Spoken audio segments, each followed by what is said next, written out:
ৰাসায়নিক দ্ৰব্য দিয়ে মাৰিলে আৰু কেইবাবাৰো আগতেও ঔষধ দিছে, দি পেলাই মাৰিছে। কোনে দিছে?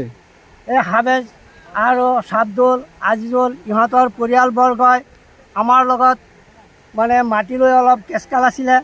সেই যুদ্ধত আমাৰ খেতি বাতি সকলো নষ্ট কৰিলে। এতিয়া পুখুৰীত বিষ দিলে।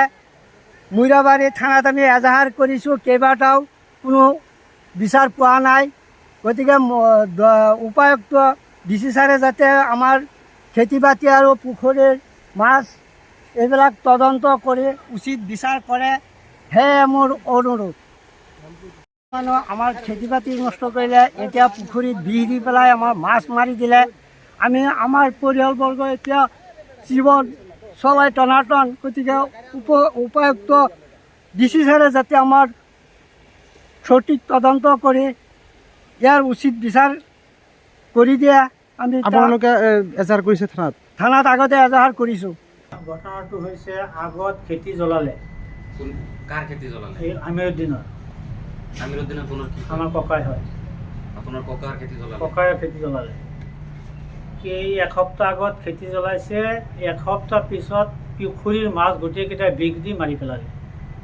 কোনে? এইটো আজিজুল, এই হাফিজ, চাবদুল, এই কি কয়,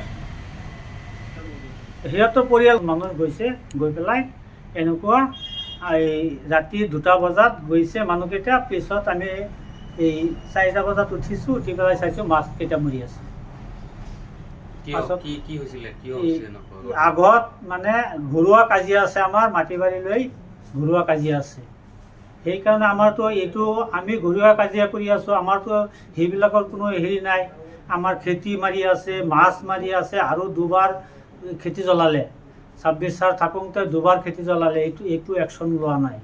কিমান বিঘা মাটি নষ্ট কৰিলে? এইবাৰ 11 বিঘা মাটি নষ্ট কৰিলে।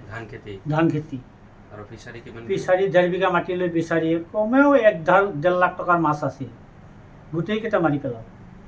কেতিয়া হৈছে? যোৱাকালি এজাহাৰ দিছেনে? এজাহাৰ দিছোঁ।